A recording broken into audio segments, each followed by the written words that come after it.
नमस्ते बच्चों, कैसे हो आप सब।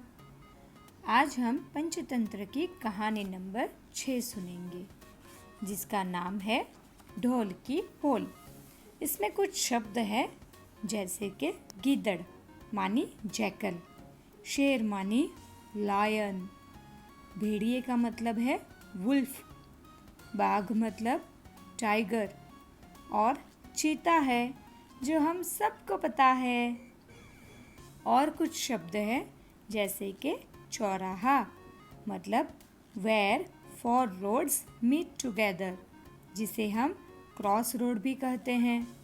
नीला रंग मानी ब्लू कलर। छद्म रूपधारी, जिसका मतलब है दूसरों को उल्लू या बेवकूफ़ बनाने के लिए जो भेष बदलता है उसे हम छद्म रूपधारी कहते हैं। और आखिर में है रंग साज, उसका मतलब जो कपड़े पर रंग चढ़ाता हो। तो आइए कहानी शुरू करते हैं। ढोल की पोल। एक बार भूख से दुखी एक गीदड़ जंगल से निकलकर गांव की ओर आ गया। उसने सोचा कि गांव में कुछ न कुछ खाने को अवश्य मिल जाएगा। जंगल में रहकर तो भूखे मरने वाली बात है।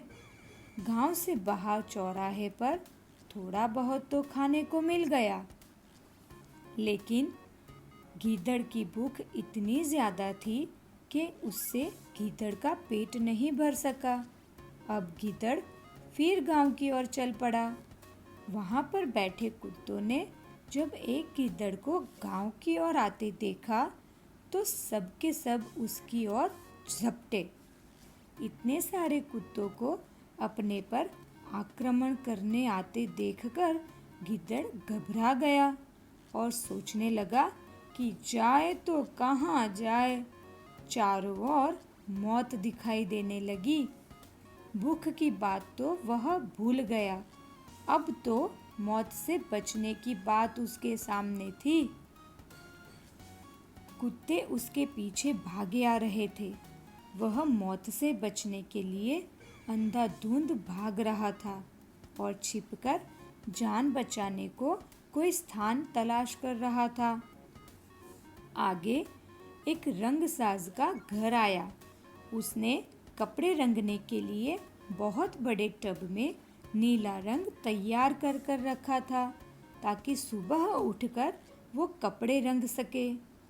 मौत से डरता गीदड़ इतना तेज भागा कि वह सीधा जाकर उस नीले रंग से भरे टब में जा गिरा।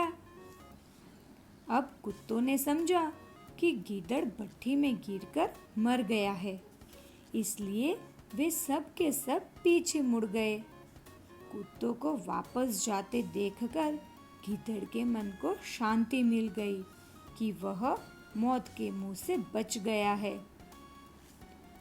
कुत्तों के जाते ही वह टब में से निकला और रंगसाज के घर में खाने की तलाश करने लगा। उस समय गिद्दड़ को जो भी मिला गिद्दड़ ने खा लिया। पेट भरने के पश्चात वह फिर वापस जंगल की ओर भाग छुटा। नीले रंग के पानी में डूबकर गिद्दड़ पूरा नीला हो चुका था। इस हालत में उसे देखकर कोई कह नहीं सकता था कि यह कोई गीदड़ है। जैसे ही जंगल में वो वापस आया तो जंगली जानवरों ने उसका गहरा नीला रंग देखकर बड़े आश्चर्य की ओर उसको देखा। उनकी समझ में यह बात नहीं आई कि यह नीले रंग का विचित्र जानवर कोई गीदड़ भी हो सकता है। पूरे जंगल में इस विचित्र जानवर को देखकर हलचल सी मच गई थी। सब जानवर उससे डरने लगे और डर के मारे इधर उधर भागने लगे। गिद्दड़ समझ गया कि यह सब के सब उससे डर रहे हैं। अब तो गिद्दड़ में एक नया जोश आ गया। उसे ऐसा लगा कि वह काफी शक्तिशाली हो गया है। तभी उसने भागते हुए जानवरों को आवाज दी, भाइयों, हमसे डरो मत। हम तो ब्रह्मा जी के कहने पर आप सबकी रक्षा के लिए आए हैं। आज से हम इस जंगल के राजा बनकर आप सबकी रक्षा करेंगे। तुम हमारी प्रजा हो। आज से हम इस जंगल का राज चलाएंगे। गिद्दड़ के कहने पर सब जानवर वापस आ गए। उन सब ने मिलकर अपने नए राजा का सम्मान करते हुए गिद्दड़ को ऊंचे मंच पर बैठाया।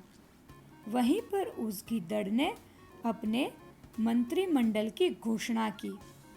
शेर को सेनापति तथा महामंत्री बनाया गया, भेड़िए को रक्षा मंत्री, हाथी को गृह मंत्री बनाकर इस छद्म रूपधारी गिद्दड़ ने अपने आप को जंगल का राजा घोषित कर दिया। जो गिद्दड़ कल तक भूखा मरता था, आज उसकी सेवा में सारे जानवर तैयार खड़े थे। शेर और चीते उसके लिए हर रोज नए नए शिकार लाते थे, जिसे वह बड़े मज़े से खाता। छोटे मोटे जानवर उसकी सेवा के लिए तैयार रहते। कुछ ही दिनों में उस गिद्दड़ का जीवन ही बदल गया। अब तो वह खूब मोटा ताजा हो गया था। अब उसके जीवन में आनंद ही आनंद था। खूब खुला खाना, आराम की नींद सोना। उसने तो कभी सपने में भी कल्पना नहीं की थी कि कभी वह भी जंगल का राजा बनेगा।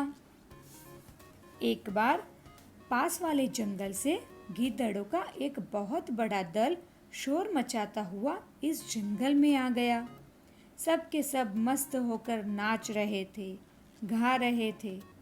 नकली राजा गिद्धड़, जिसने ब्रह्मा जी का नाम लेकर इन सबको धोखा दिया था, अपने गिद्धड़ भाइयों को नाचता गाता देखकर अपने सिंहासन से छलांग लगाकर नीचे उतर आया और अपने भाइयों से मिलकर उनकी भाषा में ही गाने लगा और नाचने लगा।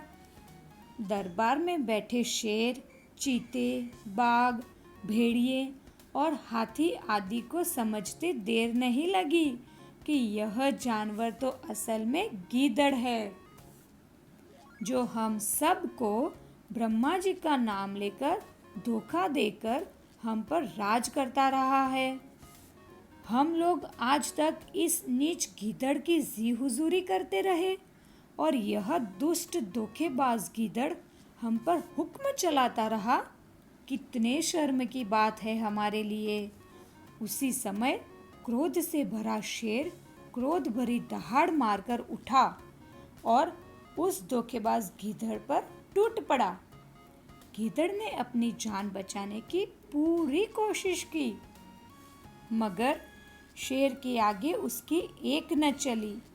दूसरों को धोखा देने वाला वह छद्म वेशधारी बहुरूपिया गिद्धड़ पल भर में ही अपनी जान गंवा बैठा और ढोल की पोल खुल गई। तो देखा बच्चों, कभी किसी से भी धोखेबाजी नहीं करनी चाहिए। धोखेबाजी से हम जीवन में आगे नहीं बढ़ सकते। तो कैसी रही कहानी? अगर कहानी पसंद आई तो कहानी को लाइक करें और अपने दोस्तों के साथ शेयर करें और कहानियों वाली नानी को सब्सक्राइब करें। साथ में जो बेल आइकन है उसको भी हिट कर देना, तो जब भी कोई नई कहानी आएगी आपको नोटिफिकेशन मिल जाएगा। मिलते हैं अगली कहानी पर। तब तक के लिए बाय बाय। धन्यवाद।